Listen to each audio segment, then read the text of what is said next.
Okay, this is a video request per my friend and neighbor Kyle. Hi, Kyle. Hi, Kyle. And he asked for this review, really enjoys it. It's an existential comedy from the mind of David O. Russell, who I mostly remember from American Hustle, and then he did Silver Linings Playbook. I Heart Huckabees. This has a long list of cast in it. And I remember seeing this movie at Blockbuster and Hollywood Video. There was like a whole wall of rentals when it came out. Really? And I remember going there and seeing it. And I would think of Mike Huckabee, the politician. But it has nothing to do with Mike Huckabee, the politician. Huckabees is a fictional department store, like a Walmart store. I thought it was more like a Sears or a Bloomingdale's. And it was a big box retailer. Oh, okay. Either way. Dustin Hoffman, Isabel Huppert, Jude Law, Jason Schwartzman, Lily Tomlin, who I was surprisingly wooing over. Wooing over? Is that right? You were gawking over her. I was gawking over her. Mark Wahlberg, and Naomi Watts. Anyway, Lily Tomlin, Miss Frizzle from Back to the Future, from Magic School Bus. Apparently, she's pretty attractive for an older lady. Well, she wasn't as old when this movie came out. This movie came out in 2004. Oldish to me. I would have been a sophomore in high school. And the back of the box, it says, by far the most original comedy of the year. An exuberant, offbeat comedy in which Dustin Hoffman and Lily Tomlin play detectives hired by kind-hearted local poet and activist Albert Murkowski, played by Jason Schwartzman, who's pretty much in almost every Wes Anderson movie. This movie has an hour and 47-minute runtime. Again, we mentioned it was directed by David O. Russell, and it was also co-written by him and a guy named Jeff Dana. So the interesting story about the development of this movie, he had kind of written a story about someone that's going to get arrested based off of a dream that he had where you could be arrested for existential crimes. And then it kind of developed based off this dream into this particular comedy that he wrote. It's basically a film about people trying to figure out their lives and their purpose in life. So if you kind of want a more don't correct my pronunciation on that one ever again. If you want a movie that's kind of complicated and it's all over the place, that's kind of where this movie is. It had a budget of $20 million and it made barely its money back at the box office, $20.1 million. And this is a movie, and this is no offense to Kyle for recommending it. He likes it. This movie's not for everyone. And that's basically the research that I found as well. People either love this movie and it's their cult classic, or they hate it. Roger Ebert, for example, said there wasn't a worse way to spend your time than watching this movie, and he gave it 2 stars overall. Whatever. We don't care about what critics say. We care about just the average Joe and what they say. But we still mention what they said because... So let's just get our reviews out of the way, and then I'll let you talk about it because I'm yammering on right here. Rotten Tomatoes, 64%. Critics did not like the film. IMDb, 6.5 out of 10. That being said, Google users, 82%. So people like it. And I am not one of those people that really cared for this film. I'm 2 out of 5. It's just too much. It's too all over the place. I didn't like a lot of their... it feels like it's a movie of the time. So if you want like a slice of life, of fashion, and the whole vibe of the early 2000s, I felt like this was kind of encompassing it. There was a lot of profanity. I don't know why that bothered me, but it did. So it was just an okay movie. It was a one watch for me. I will not be revisiting I Heart Huckabees anytime soon. The Jason Schwartzman character likes the F word, and he says it a lot. So get ready. I kept thinking of Sam Elliott's character in The Big Lebowski. Why do you have to use so many cuss words, dude? Because there was a lot of profanity and one really graphic sex scene, which was kind of a turnoff for you. That was you're not really an R-rated movie girl. You're very mild-mannered and conservative in your movie. At that point, the movie kind of lost me. There's this character right here is this French lady who wrote. Well, we're kind of getting ahead of ourselves, though. Let's just give your rating. I gave mine. I'm 2 out of 5. Let me explain my thoughts. Okay. All right. I like the concept of this movie a lot. The whole concept was the main guy, this Jason Schwartzman character. He has a coincidence that happens where he keeps running into this African-American guy No, he wasn't African American. He was just literally I'm sorry, he was from guy. Sudan. He was literally African. He was Sudanese or whatever. Anyways, so he runs into him 3 times, and then he goes to this place that the existentialist detectives, Lily Tomlin and Dustin Hoffman. Right, and I like the idea. They're trying to help him figure out his coincidences that he keeps having. Yeah, they're investigating his coincidence, so they follow him around and kind of observe his everyday life, and then he tells them not to go to his work, but they go to his work anyways, and anyway, so they're trying to figure out what he's all about and if this coincidence that happened in his life, if it means anything or not. And part of their methodology of their investigations is they put microphones everywhere, and that ties back to David O. Russell's original idea, where he envisioned a guy in a Chinese restaurant that was being everything. He was recording the conversations of every person's table, and then he figured that wouldn't really translate into a movie. So then he had that dream.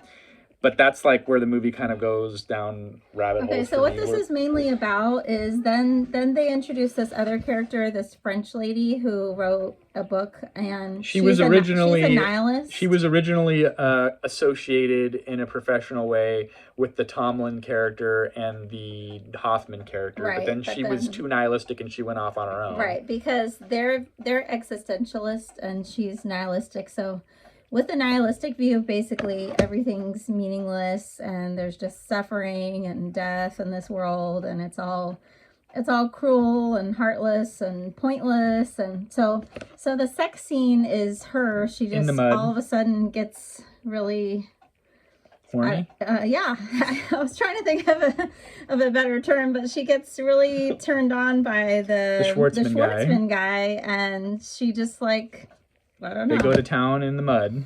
And it's not super graphic. Not really. It was pretty tame. It's very unsanitary. It seems like all that mud. It seems like an infection waiting to happen. Yeah, and then and then they leave this guy who was his new friend, the Mark Wahlberg, which I like his character. He feels like he's slighted by their budding romance. Yeah, and it's not really a romance. That's the thing. It was just more of a physical satisfaction, and that's what's disturbing. But it kind of makes sense, because if you believe the nihilistic worldview that she espouses, nothing means anything. So why not go, just do whatever you want. Out with someone in the mud? I mean, it's like, if you think about it, if there's no purpose or meaning and this world is just horrible, and you might as well just have pleasure with someone, meaningless pleasure, I guess. I don't know, maybe this is inappropriate to talk about, but this is what's in the movie. So and the other thing that I read, where it's just, to me, the movie was like, you either like that or you don't. The idea for the film, like I mentioned, it came for a dream that he had, and then in 2007 some YouTube footage of the production leaked of Russell and Tomlin fighting and having this huge argument on set. And they said it was a very all over the place production, lot of pressure, and it was basically this whole concept of free association and free form.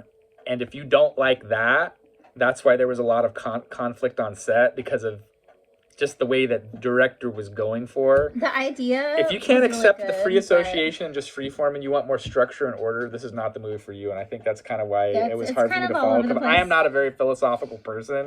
That subject doesn't really interest me. I'm not contemplating deep philosophical things very often in my life. I'm a simple man. Fast food and thrift shops.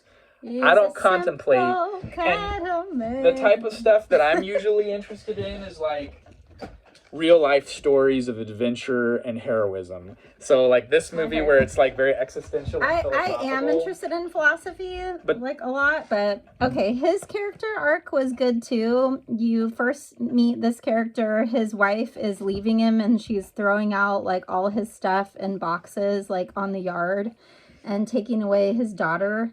And it's because he got a little too caught up in his existential crisis, and he's obsessed with petroleum and how everybody around him needs to stop using it. And he's a firefighter, and they use a big diesel machine, and he's riding his bikes to the fires because he doesn't want to be associated with anything gas. Yeah, so he basically tells everyone around him that they're murderers and evil for using gasoline and petroleum. Mm-hmm. And then, and let me just talk about this character. I wanted to talk about the Jude Law character. We're gonna have to say there's spoilers probably in this because I probably overshared, but I like her storyline because the Naomi Watts character or the Jude Law character? No, this is the girlfriend of Jude Law. So the Naomi Watts and the Jude Law character are a couple. Yeah, and she's the spokeswoman kind of for Huckabees. So which is basically a sexually exploitive position. They basically just have her prancing around in the bikini, and she has these unrealistic beauty standards that she doesn't necessarily. And she has a really flat stomach, but she wants to. I mean, there's nothing wrong with that, but it's just the fact that they can't seem to sell anything at the store without her parading around half naked, in order to sell these products. And she's trying to existentially find her place, and the association between her and Jude Law, who's like this guy that's like this corporate guy, and he wants to move up the ladder, and he's a very physical person. He wants the shiny, good-looking girl. He wants the status with the Rolex watch and all that stuff. And he's all about, like, being funny and just surface level with everyone so that they like him and stuff. But then he's a one-trick pony, as it finds out. Breakdown at one point and realizes that the existential detectives, maybe that's what it's not all about. They expose to him that he's a one-trick pony. And then his world kind of crumbles. He has a story about him and Shania Twain that he just basically, his whole professional existence is tied to that story. And the existential detectives help him to understand that without he's that not story, a multifaceted individual. Which is a sad moment. But so now that I'm talking about the movie, I've already said I'm 2 out of 5. But it's an interesting movie, but it just, I don't know. Well, what kind of lost me about this scene is that this lady who was the author was kind of the guru for the two friends, the two guy characters, the Schwartzman and that other guy, Mark, what's his name? Not Mark Ruffalo. Mark Wahlberg. I keep wanting to say Mark Ruffalo. Anyway, she's kind of their guru and they look up to her. And then all of a sudden she's like doing it with one of them and ditches the other guy. No, not the Lily Tomlin character, the French gal. No, not her. I'm pointing to the French gal. Okay. Yeah. So it's kind of like, it'd be like if someone, I don't know if this is inappropriate, but it'd be like if someone was hanging out with the Dalai Lama all the time, like getting wisdom from the guy, and he's like this great teacher, and then all of a sudden he like seduces somebody and sticks their tongue in a child's mouth, which really happened. Dalai Lama lost credibility. I knew he was going to mention that. Sorry for anyone that liked the Dalai Lama, but it's just, after that happens, it's like, wait, can I take this person seriously, like as a spiritual teacher when they like took advantage of somebody like physically? Like I don't know. Like that's where I kind of lost me. It's like the Bill Cosby question. Yeah. Can we separate the great comedian and storyteller from what he did? Oh, probably not. Yeah, that was really bad too.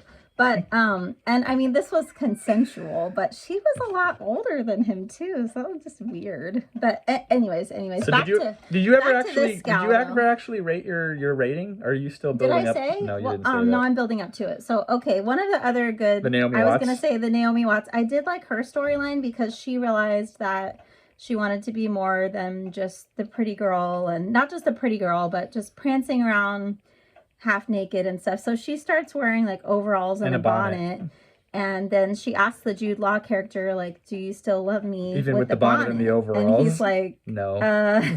Like he can't go for it. So it just kind of was cool that she realized like she had more worth than just like being this sex symbol for the department store, and like maybe her life meant more than that. And you could find somebody that accepts you for who they are. Yeah. And then they bring in Isla Fisher, which, just a side note, I really like her. She's in a few movies that I like, including Confessions of Shopaholic, and I just really like that actress. So I was just excited to see her. I don't know, because it wasn't listed in the listings of it was just box. They bring her in as like the new it girl for Huckabees or whatever. Anyways, so basically I'm a 2 out of 5 too. I'm sorry, Kyle. I like the idea. I really like the idea of an existential detective and them like researching and trying to investigate the coincidence, but also when you find out how the coincidence is tied in, I just feel like... Oh, because of the coincidences, not necessarily the coincidence as much as it is the negative association with his mom and with the Schwartzman character. Yeah, it ties back to like something that happened in his childhood, and it's just like, at some point in this movie you start to wonder, like, is this movie actually making fun of people who struggle with existential questions? Like, I think I read that it's like, or I was reading last night that it's a little bit of both. Like, it is kind of making fun of people who get so wrapped up in that, philosophical point, especially him running around telling everyone not to use petroleum. But it also does kind of make you think, and the two characters who are rivals, they do kind of realize the Schwartzman and the law character. Yeah, they kind of realize that they're both suffering in different ways, and they kind of start to relate to each other better, which is neat. But I'm still a 2 out of 5 because of all the profanity and the the sex scene in the mud that it just didn't need to be there. I don't know. Like, maybe I was just raised in a very conservative, wholesome environment. Yeah, but that was too much. We're pushing 16 minutes. We got to wrap things up. This is one of the longest reviews I've ever done by myself. I really wanted to like it. By myself, I'm typically a 7-minute review, but with my co-host and my wife, it can be the next Siskel and Ebert. We're talkers. So if you guys know of an existential movie that kind of goes over these ideas that are in the film, like existentialism, nihilism, maybe something that's a little less raunchy or profane. I don't know. Comment down below. It in the comments. There you go. And if I may just touch on one other point. Okay, so what's this guy's name again? This guy? Dustin Hoffman. Dustin Hoffman. Sorry, I can't think of it off the top of my head. His character is pretty funny. He has this therapy. Well, they don't call it therapy, but it's like this thing where he takes out this blanket and he says basically everything's connected. And the two characters who are rivals just kind of picture yourself on this blanket, like you guys are the same or whatever. And so I kind of thought that ties into like the idea of maybe pantheism or like Buddhism, how like everything's just the same and like everything in the universe is just kind of energy and it's all one thing, like good, evil, Taoism. Bad, like it's all the same. So anyways, if you guys have any videos that kind of explore that, more of an Eastern idea, I guess, something a little less controversial, let us know. I don't know what we're going to review next. You'll just have to follow along. I haven't picked out the next video for us to watch together, but I think Corey needs to watch Roswell with me. That's more of a series. I can't commit to this whole sitcom. Comment down below if you want Corey to watch the first few episodes of Roswell. Was that a CW show? Yeah. Okay. Maybe. It was a great show. I don't know if I can do a whole survey of TV. Last time my Gilmore Girls commentary was not well received. That was only not well received. I don't know. Until next time. We got to wrap it up, guys. We're going on 20 minutes here. I just want to say he really needs to watch Roswell. I know he's going to think it's hokey because it's about aliens and it's romantic, but it's so good. Just give it a chance. Maybe. All right. We'll talk to you next time. All right, guys. Bye.